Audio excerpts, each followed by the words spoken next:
তবে কিছুক্ষণ পরে ইয়েতিটি তার মুখ থেকে হাজার হাজার সরিষা ফুল বের করতে থাকে, আর এগুলো সোজা গিয়ে জিনের মুখে লাগে। অনেক বছর আগে মাউন্ট এভারেস্টের বরফে ঢাকা এলাকায় ইয়েতি নামক এক ধরনের প্রাণী বাস করত। বর্তমানে সেগুলো একদম বিলুপ্ত হয়ে গিয়েছে, কিন্তু পৃথিবীর একদল মানুষ কোনোভাবে একটা ইয়েতি খুঁজে পায়। স্বাভাবিকভাবে বুঝতেই পারছেন, মানুষের তো আর টাকা পয়সার লোভ কম নেই, সেজন্য তারা সেই ইয়েতিটিকে সেখান থেকে নিয়ে এসে খাঁচায় বন্দি করে রাখে, কেননা পৃথিবীর মানুষকে এটা দেখিয়ে অনেক টাকা ইনকাম করা যাবে। বলতে গেলে এক ধরনের চিড়িয়াখানার মতো আর কি। কিন্তু ইয়েতিটি একদিন সেই খাঁচা থেকে পালিয়ে শহরের একটি বাড়ির ছাদের উপরে আশ্রয় নেয়, আর ওই বাড়িতে ছোট্ট একটি মেয়ে বাস করত। প্রথমে মেয়েটি ইয়েতিটিকে দেখে একটু ভয় পেয়ে যায়, তবে আস্তে আস্তে তাদের মধ্যে ভালো একটা বন্ধুত্বপূর্ণ সম্পর্ক গড়ে ওঠে। মেয়েটি চায় ইয়েতিটিকে তার নিজের বাড়ি এভারেস্টে পৌঁছে দিতে, আর অন্যদিকে সারা শহর জুড়ে সেই অর্থলোভী মানুষগুলো ছড়িয়ে ছিটিয়ে রয়েছে ইয়েতিটিকে ধরার জন্য। মেয়েটি কি পারবে ইয়েতিটিকে তার বাড়িতে পৌঁছে দিতে, নাকি সেই মানুষগুলোর কাছে তারা হেরে যাবে? এসব কিছু জানতে হলে অবশ্যই আপনাকে আমাদের ভিডিও শেষ পর্যন্ত দেখতে হবে। আর হ্যাঁ, আপনি যদি অ্যানিমেশন মুভি লাভার হয়ে থাকেন, তাহলে ভিডিওটি অবশ্যই আপনার ভীষণ ভীষণ ভীষণ ভালো লাগবে। এই মেয়েটির নাম হচ্ছে ই। সকালবেলা ঘুম থেকে উঠে খাবার না খেয়ে বাইরে যাওয়ার জন্য সে রওনা হয়, আর তখন তার মা তাকে বলে, কোথায় যাচ্ছ তুমি? ই বলে, আমি বাইরে যাচ্ছি, আমার কিছু কাজ আছে। তখন তার নানু বলে, তোমার এমন কি কাজ আছে শুনি? আজ তো ছুটির দিন, এত সকাল সকাল বাইরে যাচ্ছ যে? ই তখন বলে, আমার কি কাজ আছে সেটা তুমি বুঝবে না। তার নানু তখন মজা করে বলে, যাই করো না কেন, বাইরে কিন্তু ছেলেদের সাথে একদমই মিশবে না। তার মা তাকে বলে, তোমার কি কিছু টাকা লাগবে? ই বলে, না, আমার কোনো টাকা লাগবে না। আর তার নানুকে বলে, তুমি একদমই চিন্তা করো না, আমি কোনো ছেলের সাথে মিশবো না। এই বলে সে ঘর থেকে বের হয়ে যায়। বাইরে বের হয়ে সে মূলত নানা ধরনের কাজ করে টাকা উপার্জন করে। কারো কুকুর তার মালিকের বাড়িতে পৌঁছে দেয়া, কোনো পণ্য ডেলিভারি দেয়া, এবং যেখানে সেখানে ময়লা পরিষ্কার করার জন্য সে কাজ করে। এগুলো করে সে কিছু টাকা নিয়ে বাসায় ফিরছিল, আর তখনই কয়েকটি ছেলে মেয়ের সাথে তার দেখা হয়ে যায়। ওখান থেকে একজন মেয়ে বলে ওঠে, ইয়া কি দুর্গন্ধ, মনে হচ্ছে মেয়েটি কোনো নর্দমা থেকে উঠে এসেছে। এগুলো শুনলেও কোনো কথা না বলে সরাসরি বাড়িতে চলে আসে। দরজার সামনেই তার ছোট ভাইয়ের সাথে তার দেখা হয়ে যায়। তার ছোট ভাইটি বলে, তুমি আমাকে একদমই সময় দাও না, আমার সাথে একটু খেলো না তুমি। এগুলো বলতে বলতে তারা ঘরের মধ্যে প্রবেশ করে। ই তখন বলে, দেখো আমার হাতে একদমই সময় নেই। এই বলে সে সিঁড়ি বেয়ে উপরে উঠতে শুরু করে। তখনই ওখান থেকে একটি ছেলে বের হয়। কি এই ছেলেটিকে চিনতে পারছেন? এই ছেলেটির নাম হচ্ছে জিন। ওর কাজই হচ্ছে নতুন নতুন মেয়ে পটানো। আসলে জিন ওই বাড়িতেই বাস করত। সে ইয়ের কাজিন হয়। এর ভাই তখন জিনকে তার সাথে খেলতে বলে। জিন বলে, তুমি দেখতেই পাচ্ছ আমি কত ভালো কাপড় চোপড় পরে আছি, এগুলো পরে কি বাস্কেটবল খেলা যায় বলো? ইয়ের ভাই তখন বলে, হইছে, তুমি সব সময় আমাকে একই কথা বলো, আমি জানি তুমি এখন মেয়ে পটাতে যাচ্ছ।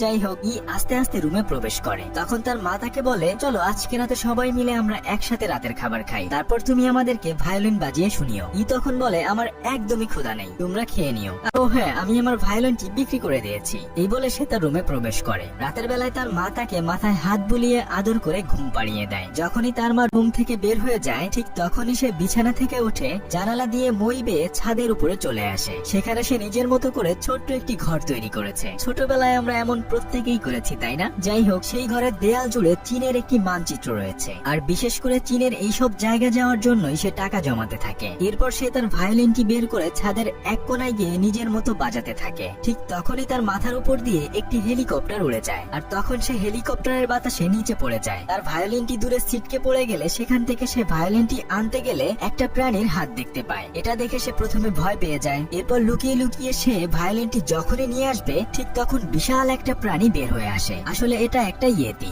ইয়েতিটি তার উপর হামলা করতে গেলে উপর থেকে হেলিকপ্টার আসলে সেটা আবার ভয়ে ভয়ে লুকিয়ে পড়ে। এটা দেখে টিনের বেড়া দিয়ে ইয়েতিটিকে লুকিয়ে রাখে, আর ছাদের উপরেই সে সারা রাত ঘুমিয়ে থাকে। সকালবেলা দেখতে পায় ইয়েতিটি আঘাতপ্রাপ্ত হয়েছে, তাই সে দৌড়ে ঘর থেকে বের হয়ে ডিসপেন্সারি থেকে ওষুধ নিয়ে আসে। যাওয়ার পথে সে দেখতে পায় একটি গাড়ির উপর কোনো বিশাল একটি প্রাণীর পায়ের ছাপ পড়ে রয়েছে। এটা দেখে সে বুঝে যায় ইয়েতিটি কোথাও থেকে পালিয়ে এসেছে। এরপর সে ঘরে ফিরে অনেকগুলো পিঠা নিজের ব্যাগের মধ্যে ভরতে থাকে। এটা দেখে তার নানু তাকে বলে, তোমার এত ক্ষুধা পেয়েছে নাকি, এই সবগুলো তুমি নিয়ে নিচ্ছ? ই তখন বলে, হ্যাঁ, আমি অনেক দিন ধরে খাই না, আমার অনেক ক্ষুধা লাগছে, আমি এই সবগুলোই খেতে পারবো। তারপর সে পিঠাগুলো ইয়েতিটিকে খেতে দেয়। ইয়েতিটি প্রথমে ভয়ে ভয়ে থাকলেও পরবর্তীতে সে আর ভয় পায় না।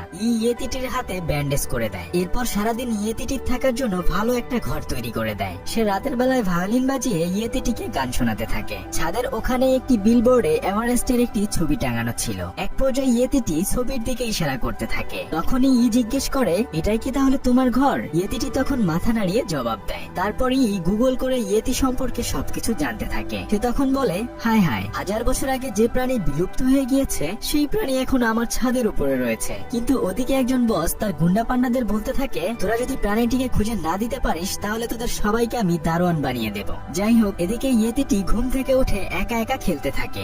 উপরে গিয়ে ইয়েতিটিকে দেখে বলে, তুমি এখনই লুকিয়ে পড়ো, না হলে তোমাকে মানুষজন দেখে ফেলবে। একটু পরে ইয়ের ছোট ভাই এবং জিন তাদেরকে দেখে ফেলে। তার ছোট ভাই ইয়েতিটিকে দেখে বিশাল একটা চিৎকার মারে, আর জিন তখন পুলিশকে কল করে। তখন বলে, এটা তুমি কি করলে? এই প্রাণীটি আমার বন্ধু, ও আমাদের কোনো ক্ষতি করবে না। কিন্তু ওদিকে জিনের কল ট্র্যাক করে সেখানে সেই মানুষগুলো চলে আসে। কোনো উপায় না দেখে ইয়েতিটি কে তার কাঁধে তুলে বিল্ডিং বেয়ে এখান থেকে পালাতে থাকে। আর ওদিকে এর ছোট ভাই এবং জিন তাদেরকে ফলো করতে করতে দৌড়াতে থাকে। তারা মনে করে কে হয়তো প্রাণীটি কিডন্যাপ করে নিয়েছে। রাস্তার মধ্যে দুটো মেয়ের কাছ থেকে তারা একটি বাইক নিয়ে কে বাঁচানোর জন্য তাদেরকে ফলো করতে থাকে। এক পর্যায়ে তারা নদীর পাড়ে একটি টাওয়ারের উপরে আসলে সেই মানুষগুলো দলবল নিয়ে ইয়েতিটিকে প্রায় ধরে ফেলছিল। ঠিক তখন টাওয়ারের উপর বিভিন্ন ধরনের আলো জ্বলতে শুরু করে। এর ফলে তাদের চোখ ফাঁকি দিয়ে একটি কার্গো জাহাজের উপর তারা উঠে পড়ে। তখন ইয়েতিটিকে বলে, তুমি এই জাহাজে করে চলে যাও। ইয়েতিটি জাহাজে উঠে এর দিকে এক দৃষ্টিতে তাকিয়ে থাকে। পেছন থেকে জিন এসে কে বলে, তুমি ওই প্রাণীটির কথা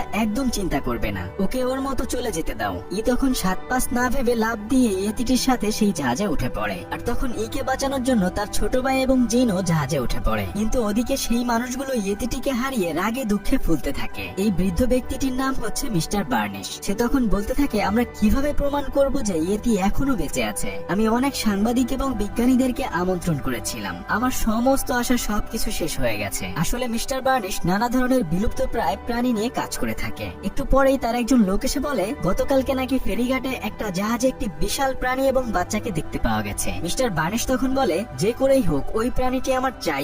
তাছাড়া জাহাজটি কোথায় যাচ্ছে? লোকটি বলে, জাহাজটি চীনের বেজিং এর দিকে রওনা দিয়েছে। ওদিকে তারা জাহাজে থাকা নানা ধরনের খাবার খেতে থাকে। এক পর্যায়ে একটি বাক্সের মধ্যে তারা লুকিয়ে পড়ে। সেই বাক্সগুলো জাহাজ থেকে এক একটা ট্রাকের মধ্যে ওঠানো হয়। আসলে ওই বাক্স ভরা কোল্ড ড্রিঙ্কস ছিল। সেখান থেকে সবাই কোল্ড ড্রিঙ্কস খাচ্ছিল।